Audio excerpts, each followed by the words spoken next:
Pourquoi les 10 premières minutes définissent ta journée?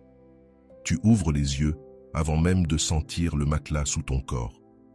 Avant de voir la lumière du matin, ton esprit est déjà en mouvement. Les tâches d'hier, les préoccupations d'aujourd'hui, cette conversation qui ne s'arrête jamais dans ta tête. Et en moins de 10 secondes, le poids du monde est déjà posé sur ta poitrine. Mais que se passerait-il si les 10 premières minutes de ta journée déterminaient la manière dont tu vis les 16 heures suivantes? Ce n'est pas de la magie, c'est de la neuroscience, c'est la sagesse bouddhiste. C'est ce que les moines pratiquent depuis des siècles. Dans cette vidéo, je vais te partager 7 rituels sacrés qui transformeront ta façon de te réveiller. Tu n'as pas besoin d'être bouddhiste, tu n'as pas besoin d'heures de méditation. Tu as seulement besoin de 10 minutes et de la décision de commencer. Le pouvoir de l'aube, selon le bouddhisme. Dans le bouddhisme, l'aube n'est pas seulement le début de la journée, c'est une renaissance. Chaque matin, la vie t'offre une page blanche.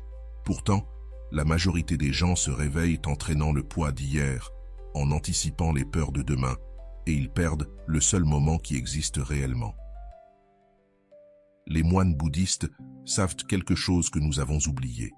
La manière dont tu te réveilles n'influence pas seulement ta matinée, elle établit le ton énergétique de toute ta journée.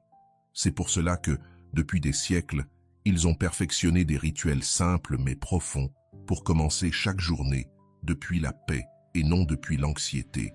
Et aujourd'hui, tu vas les apprendre. Si ce message résonne en toi, si tu sens que c'est exactement ce que tu avais besoin d'entendre aujourd'hui, abonne-toi et laisse un like.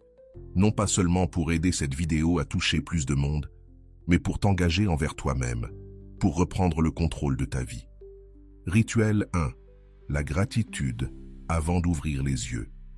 Rituel numéro 1. Remercier avant d'ouvrir les yeux. Cela semble simple, peut-être trop simple pour changer quoi que ce soit. Mais il existe une histoire qui change tout. Dans les montagnes du Nord vivait un moine nommé Kaito. Il habitait une cabane si pauvre que les murs laissaient entrer le vent de l'hiver. Une nuit, avant l'aube, 3 hommes entrèrent pour voler. Ils fouillèrent chaque recoin. Il n'y avait rien, ni nourriture, ni argent, ni objet de valeur. Alors qu'ils partaient, frustrés, Kaito s'assit sur son lit et les appela. « Attendez !» Les hommes se retournèrent, surpris. Kaito retira la seule couverture qu'il possédait, celle qui le protégeait du froid, et s'avança vers eux avec un sourire. « Prenez ceci. Je ne veux pas que vous quittiez ma maison les mains vides. Je suis désolé de ne pas avoir davantage à vous offrir. » Les 3 hommes, complètement déconcertés, prirent la couverture et disparurent dans l'obscurité. Kaito retourna se coucher, sans couverture, en plein hiver. Il s'allongea, regarda par la petite fenêtre et murmura « J'aurais aimé pouvoir leur offrir aussi cette lune qui m'accompagne chaque nuit. Tu la vois ?» Kaito n'avait rien, pas même une couverture pour se protéger du froid. Pourtant, il était l'homme le plus riche du monde parce qu'il pouvait remercier pour la lune. Toi, tu as bien plus que Kaito. Un toit, un lit, de l'eau potable, de la nourriture, des personnes qui t'aiment. Mais quand est-ce que tu as remercié pour la dernière fois avant de commencer à te plaindre? Comment pratiquer dès demain? Quand ton alarme sonne, ne touche pas ton téléphone. Ne pense pas à tes obligations. Avant d'ouvrir complètement les yeux, fais ceci. D'abord, pose une main sur ta poitrine. Ensuite, ressens les battements de ton cœur, constant, fidèle, vivant. Puis dis intérieurement « Merci ». Rien de plus. Reconnais simplement « Je suis en vie. Je peux respirer. Je peux recommencer ». Cela en soi est déjà un miracle. Pourquoi cela fonctionne? Le bouddhisme enseigne qu'un esprit reconnaissant est un esprit en paix. L'esprit insatisfait, celui qui cherche toujours plus, qui compare, qui se plaint, vit enfermé dans la souffrance. Mais il y a plus encore. La neuroscience moderne confirme que la gratitude active le cortex préfrontal, la partie du cerveau qui régule le stress et les émotions négatives. Lorsque tu remercies avant que ton esprit ne commence à planifier et à s'inquiéter, tu l'entraînes à chercher ce qui est déjà là, et non ce qui manque. Avec le temps, ton cerveau apprend à se réveiller dans la paix et non dans l'anxiété. Imagine que la gratitude est comme arroser une fleur intérieure. Si tu l'arroses chaque matin, même avec une seule goutte, elle finit par parfumer toute ta journée. Non pas parce que la journée est parfaite, mais parce que ta façon de la regarder a changé. Rituel 2. 3 respirations conscientes. Rituel numéro 2. 3 respirations conscientes. À peine réveillés, nos pensées vont à toute vitesse. Ce qu'il faut faire, ce qui n'a pas été terminé hier, les émotions que l'on traîne comme des valises lourdes. Au milieu de ce tourbillon intérieur, le bouddhisme propose un outil si simple qu'il semble impossible qu'il fonctionne. La respiration consciente. Un maître disait souvent, « Si tu marches, marche seulement. Si tu manges, mange seulement. Si tu respires, respire seulement. » Cela paraît évident, n'est-ce pas? Mais quand est-ce que tu as respiré en sachant réellement que tu respirais? La plupart des gens respirent 16 fois par minute, 960 fois par heure, 23 000 fois par jour, sans jamais s'en rendre compte. Ils vivent en pilote automatique, déconnectés de leur corps, perdus dans des pensées sur le passé ou le futur. J'ai rencontré un homme nommé Daniel. Il était ingénieur logiciel. Il travaillait 12 heures par jour devant un écran. Il m'a confié qu'il vivait dans un état constant d'anxiété. L'esprit toujours accéléré, des nuits sans sommeil, des attaques de panique en pleine réunion. Un jour, complètement épuisé, il est parti en retraite bouddhiste dans les montagnes. Le premier jour, le maître rassembla les participants et posa une question que Daniel n'a jamais oubliée. Combien d'entre vous sont en train de respirer en ce moment? Tous levèrent la main, surpris par une question si évidente. Le maître sourit. Très bien. Et il y a un instant, vous respiriez aussi. Oui, maître. Et lorsque vous étiez inquiet dans la voiture en venant ici, vous respiriez également. Oui, maître. Le maître resta silencieux quelques secondes, puis dit, alors votre paix a toujours été avec vous, dans chaque respiration. Mais vous étiez trop occupé à la chercher dans le futur pour la voir dans le présent. Daniel m'a dit que ces mots l'avaient bouleversé. Sa paix avait toujours été là, dans chaque respiration, mais il avait passé des années sans la remarquer. Comment pratiquer dès demain? Après avoir remercié, avant de sortir du lit, reste quelques secondes les yeux fermés. Prends 3 respirations profondes. Première respiration. Inspire lentement par le nez. Compte jusqu'à 4. Sens l'air entrer. Remplir tes poumons. Réveiller chaque cellule. Expire doucement par la bouche. Compte jusqu'à 6. Relâche le poids d'hier, les tensions, l'anxiété. Deuxième respiration. Inspire la paix. Expire la préoccupation. Troisième respiration. Inspire la clarté. Expire la confusion. C'est tout. 3 respirations. Moins d'1 minute. Pourquoi la respiration fonctionne? La respiration est le seul processus du corps qui soit à la fois automatique et volontaire. Ton cœur bat seul, ton estomac digère seul, mais ta respiration peut être automatique ou consciente. Et lorsque tu la rends consciente, quelque chose de puissant se produit. Tu envoies un message à ton système nerveux. Je suis en sécurité, je peux me calmer. Le bouddhisme enseigne que la respiration consciente est la forme la plus directe de méditation. Tu n'as pas besoin de rester assis pendant des heures. Tu n'as pas besoin d'être dans un temple. Il suffit d'être ici et maintenant, dans ce simple acte d'inspirer et d'expirer. Chaque respiration est une opportunité de rentrer à la maison, de te reconnecter à ton centre. Pense à ta respiration comme à une ancre. Quand la tempête de pensée t'emporte, quand tu sens que tu perds le contrôle, ta respiration est toujours là, à t'attendre, pour te ramener au moment présent. Rituel numéro 3. Établir une intention pour la journée. Chaque matin est comme une toile blanche, et toi, avec tes pensées, tes émotions et tes décisions, tu es celui qui va peindre dessus. Mais avant de tracer la moindre ligne, le bouddhisme nous suggère un acte silencieux mais puissant. Établir une intention. Une intention n'est pas un objectif. Un objectif dit « Aujourd'hui, je vais accomplir X chose. Une intention dit « Aujourd'hui, je vais être d'une certaine manière ». L'objectif se concentre sur le faire. L'intention se concentre sur l'être. Il y a quelque temps, j'ai rencontré une femme qui s'appelait Elena. Elle était cadre dans une grande entreprise, toujours stressée, toujours pressée, toujours en colère contre quelqu'un. Un jour, elle m'a dit « Je ne comprends pas pourquoi ma vie est si chaotique. Je planifie tout, je fais des listes, mais je finis toujours frustré. » Je lui ai demandé « Chaque matin, avant de quitter ta maison, te demandes-tu comment tu veux être ce jour-là » Elle m'a regardé, confuse. « Comment je veux être ? Non, je pense seulement à ce que j'ai à faire. » Voilà le problème, lui ai-je dit. Je lui ai proposé d'essayer quelque chose. Pendant une semaine, chaque matin, avant même de se lever, choisir un seul mot pour définir la manière dont elle voulait être ce jour-là. Calme, compassion, patience, ouverture, peu importe. Un seul mot, et s'en souvenir tout au long de la journée. 2 semaines plus tard, elle m'a écrit « Je n'arrive pas à croire à quel point tout a changé.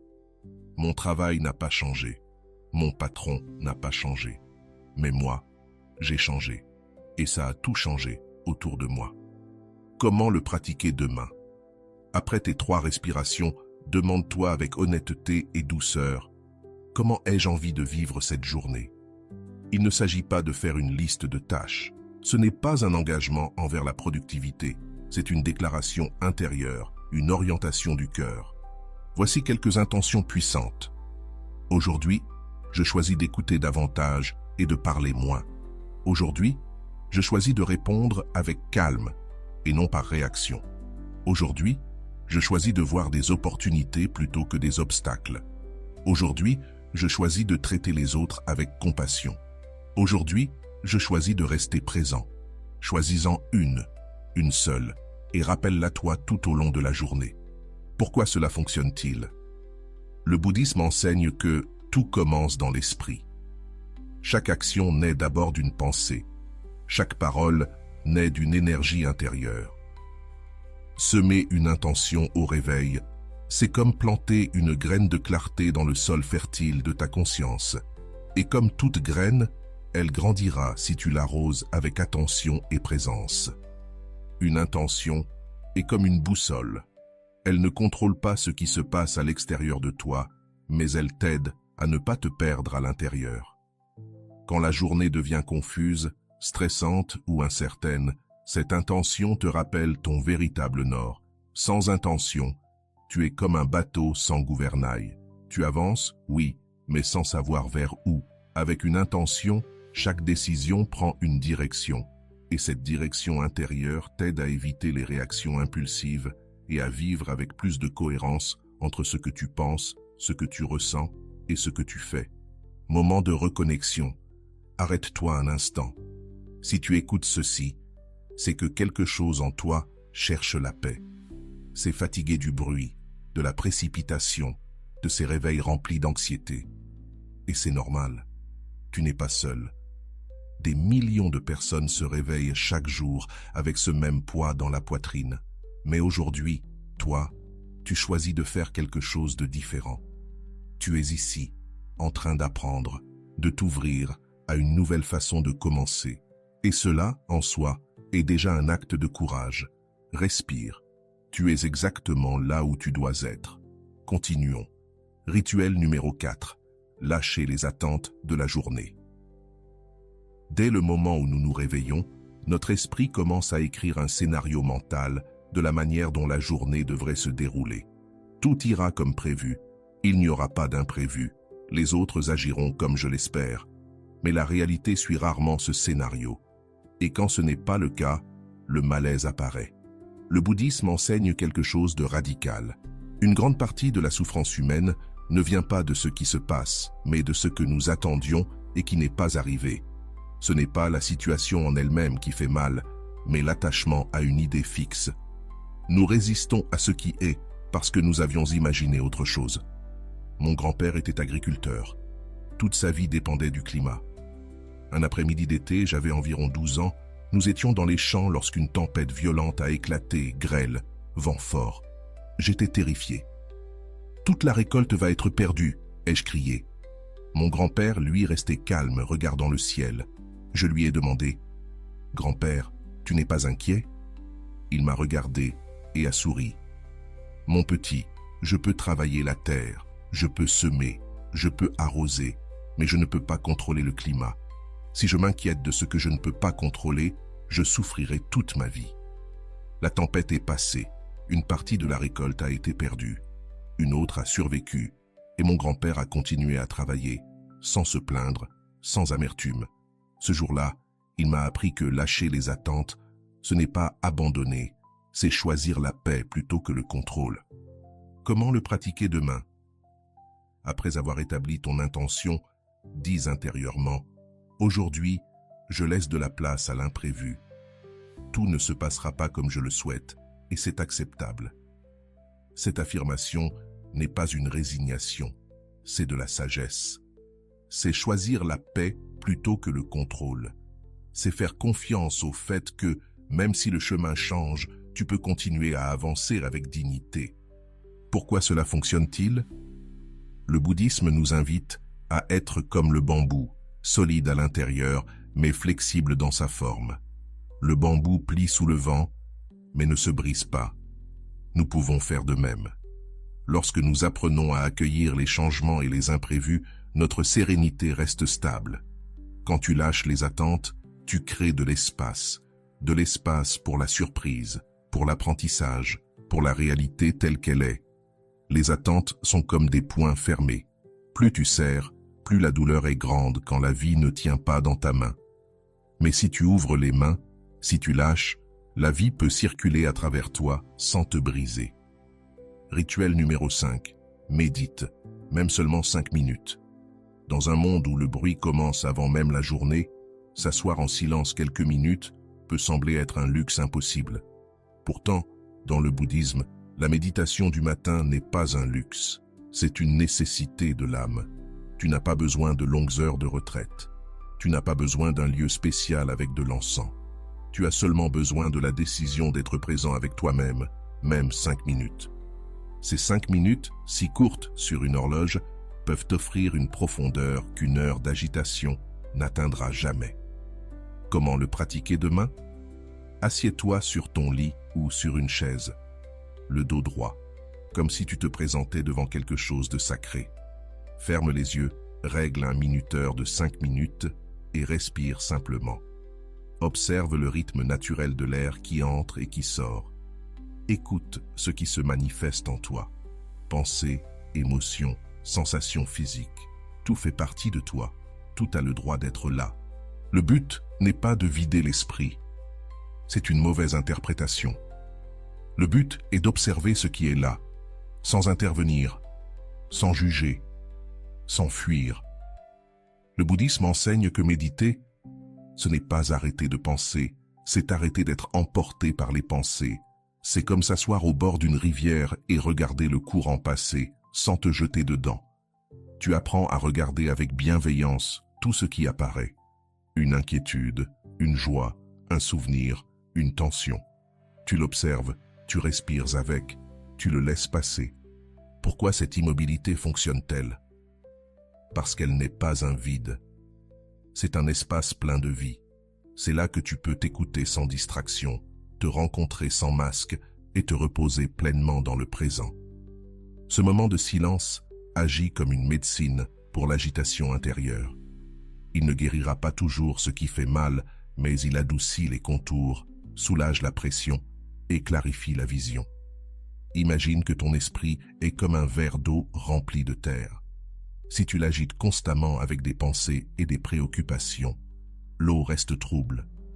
Mais si tu le laisses immobile, ne serait-ce que quelques minutes, la terre se dépose et l'eau devient limpide.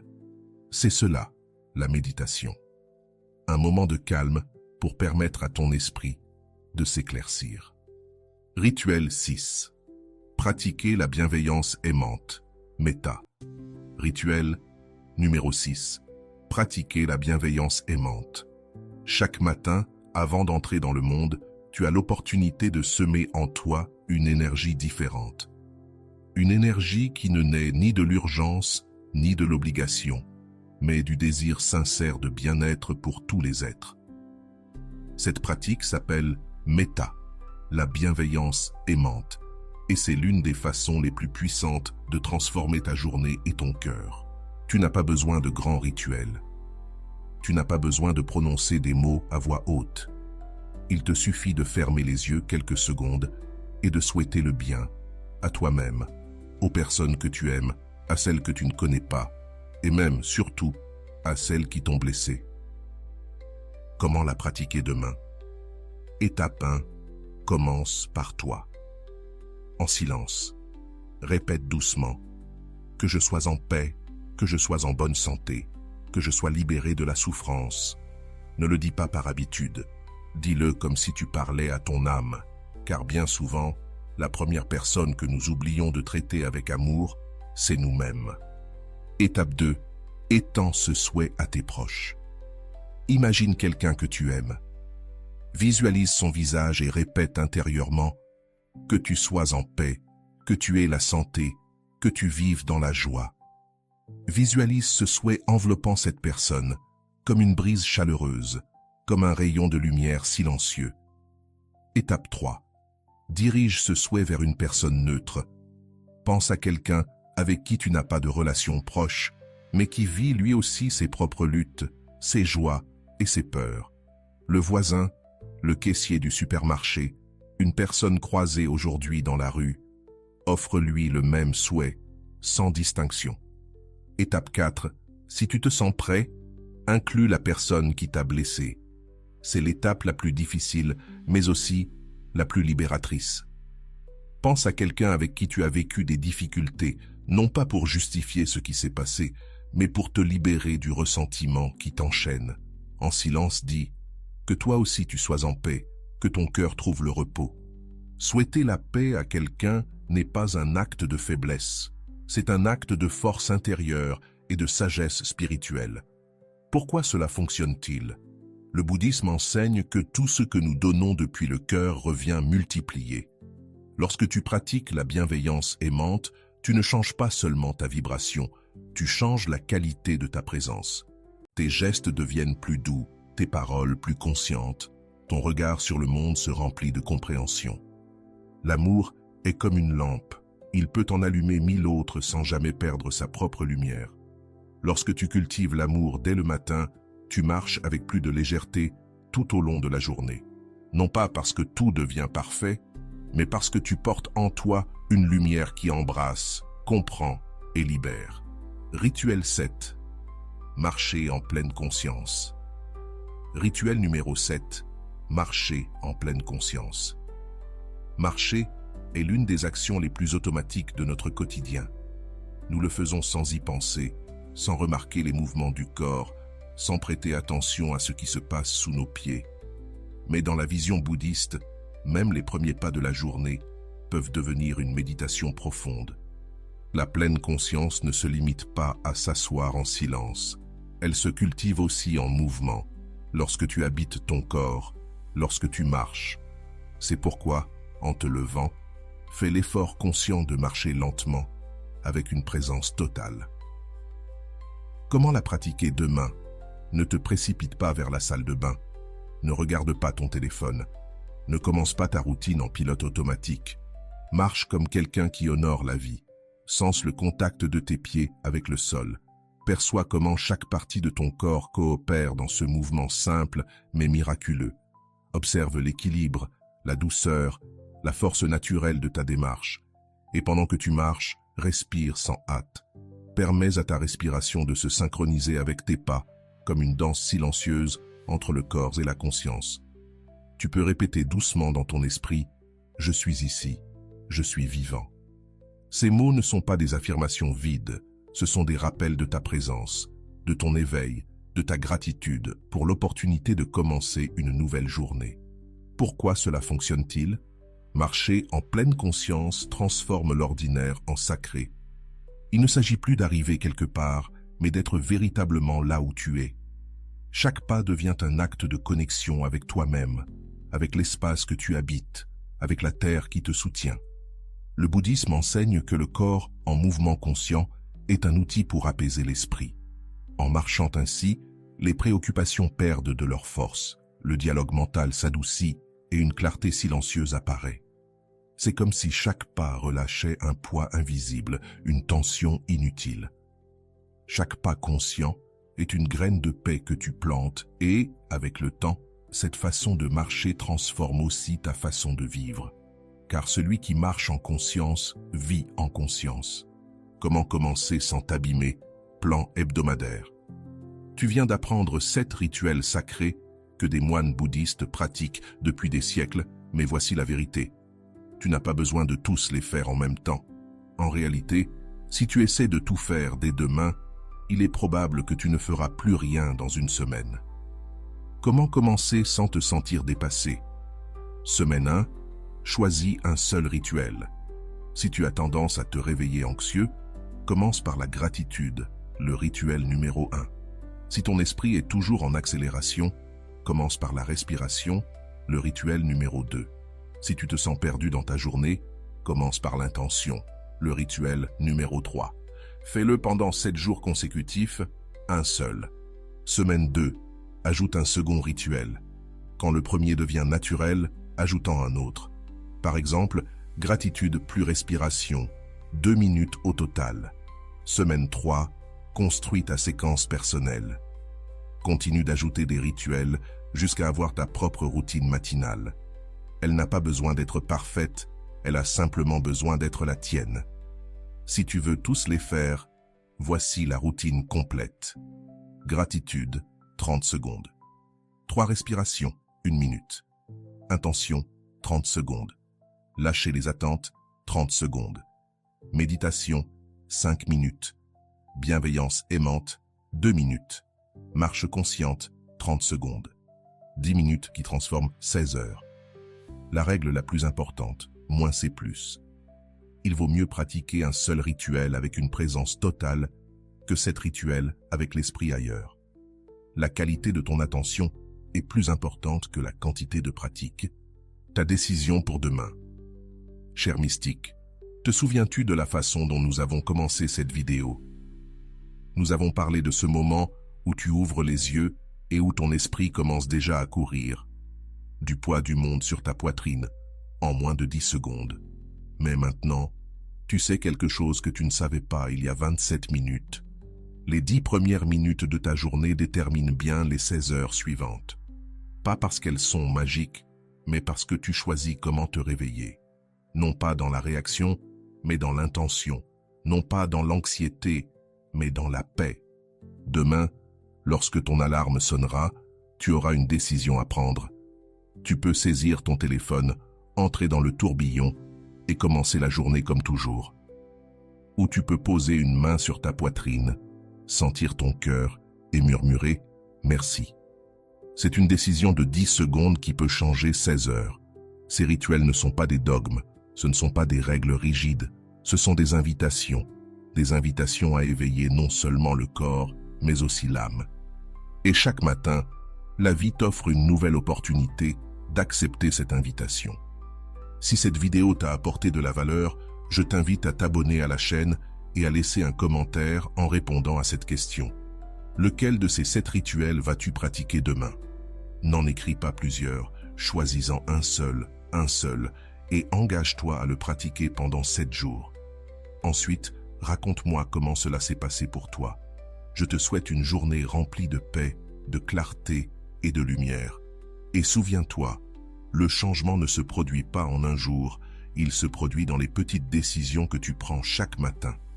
On se retrouve dans la prochaine vidéo.